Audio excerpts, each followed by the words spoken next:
When you feel depressed or angry, you are a slave to your emotions. You are a victim, really, to your emotions. When you start thinking of options, it's going to put you in a place where you're not the victim anymore. You're the person that's changing your life. Hello, this is Lorraine, and welcome to Healthy Living, Spirit, Soul, and Body.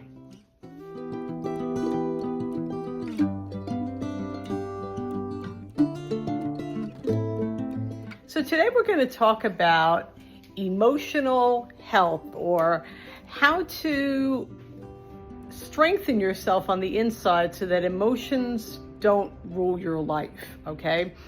And this isn't about brushing your emotions under the carpet or ignoring them or anything like that, but it's about living your life in a way so your emotions don't rule. They're not in the driver's seat, and you can still go on with your life, because the bottom line is everyone's going to have rough times, okay? Nobody is exempt from bad times in your life.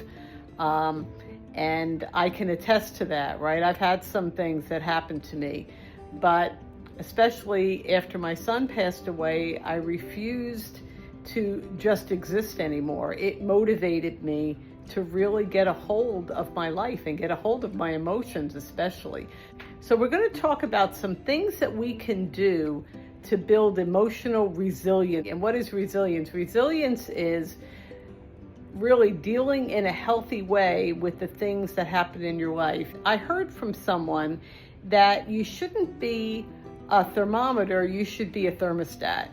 And what exactly does that mean? In other words, when you wake up in the morning, do you go like this? What kind of day am I going to have? Are you testing the waters? Are you seeing, well, how am I feeling today? And you're letting your feelings determine whether you're going to have a good day or not, or whether, you hit all the green lights on your way to work or whatever. Are you letting your circumstances rule your day? Or are you a thermostat? And a thermostat says, regardless of what happens today, I'm going to have a good day.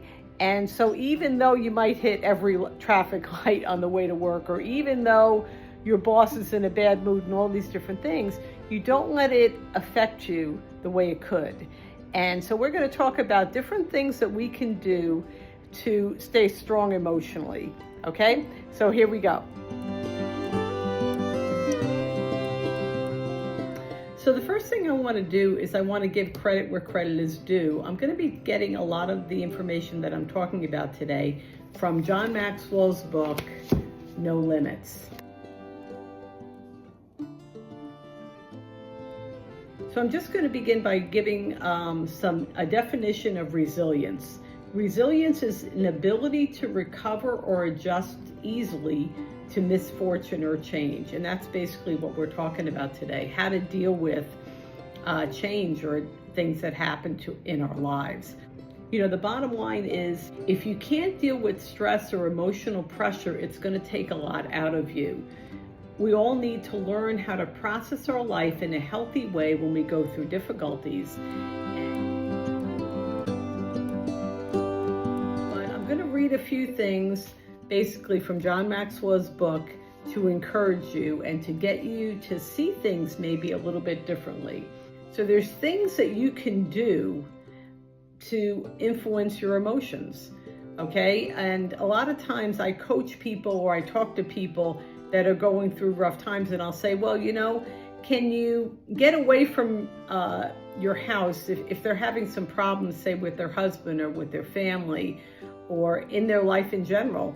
Go somewhere where there's a park and get yourself alone so you can think and refocus on your life.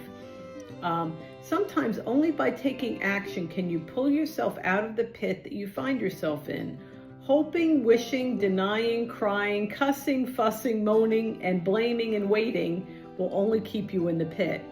The faster you can recover from the shock of the emotion, process through it, and move toward action, the quicker your recovery time will be, and the more emotionally strong you will become. So he talks about different things that we can do, and this may seem like ridiculously simplistic, but sometimes simple things can really be, our life does not have to be solved in a complex way. Sometimes simple things can really help us. So this is some things that you can do. If you feel depressed, you can sing. If you feel sad, you will laugh. If you feel ill, you will double your labor. If you feel fear, you will plunge ahead.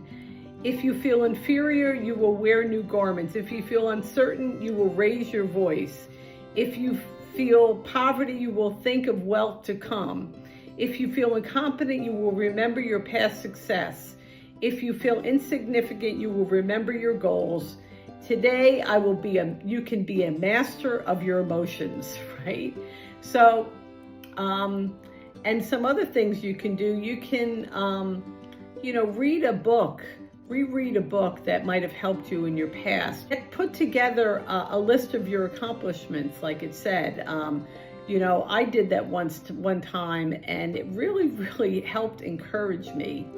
It really helped me to list all the things and ways that God helped me in my past, and how I may have thought that things were hopeless, but when I read about things that happened in my past, different miracles, okay, it encourages me. If God helped me in my past, He hasn't changed.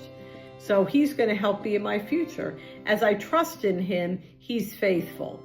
And here's another point that he makes in his book that I thought was so good. Emotionally strong people do not waste energy on the things they cannot control. And how true is that? How many times do you feel depressed because of things that you can't control, that are out of your control? So what should you do? Controlling what you can and not wasting energy on what you can't is one of the most important lessons we can learn in life. You must understand the differences between a fact of life and a problem.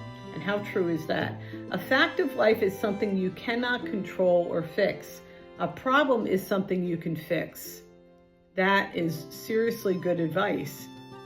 Because I totally believe that if you're depressed, it's because you're thinking about things that you cannot control. That's why you feel like you're a victim, because you can't control it, right?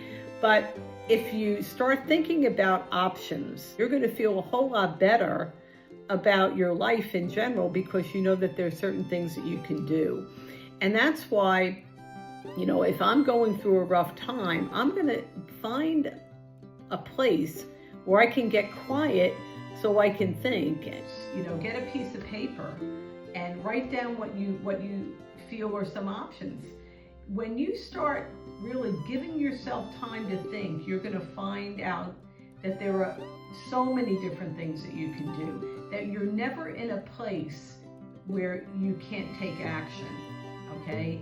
And once you write those things down, then you can allow yourself really to think a little bit further. Or what can I do now so that's a possibility? What are some steps that I can take to bring that into my life?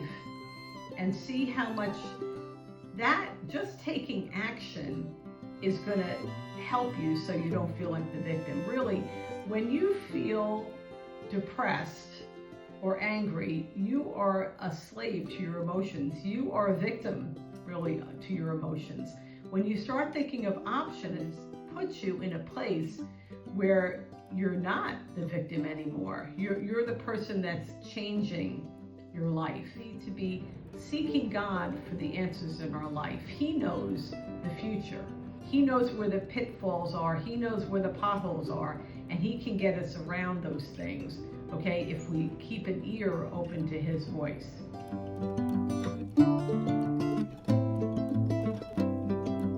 Another thing that he says is emotionally strong people do not keep making the same mistakes. Many people find themselves in ruts doing what they've always done but wishing for something different. How exhausting. Why does that happen? Because they never take the time to stop and figure out why their efforts aren't getting positive results. One of the ways successful people keep their emotional capacity high is by avoiding falling into this trap. They make mistakes, but they take time to learn from them.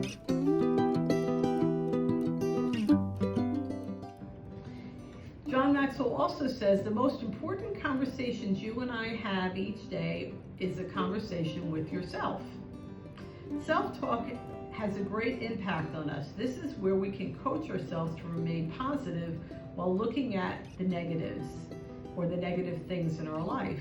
One of the things I always do, he said, is to remind ourselves that I'm learning and growing from my mistakes, and that each effort gets me closer to becoming the person I was created to be. We need to see our life as a series of growing experiences. You know, when we're going through a challenge, we should say to ourselves, this is another character building opportunity, right? Everything that we experience is an opportunity for us to grow, for us to learn, for us to become better people, for us to become stronger on the inside, right? So I hope all these things that I mentioned today give you a different idea about how to deal with difficult situations, how to deal with things that you cannot control. Enjoyed this video today. I hope it helped you get a little bit more of an idea of some things that you can do to help you when you feel bombarded by negative emotions. So if you enjoyed this video, please give me a big thumbs up and subscribe and like and share it. And I always want to do whatever I can to give you some tips for living, because this channel is called Healthy Living Spirit, Soul, and Body, and I want to help you live an emotionally strong and resilient life. Okay? So have a blessed day, and I'll talk to you soon. Bye-bye.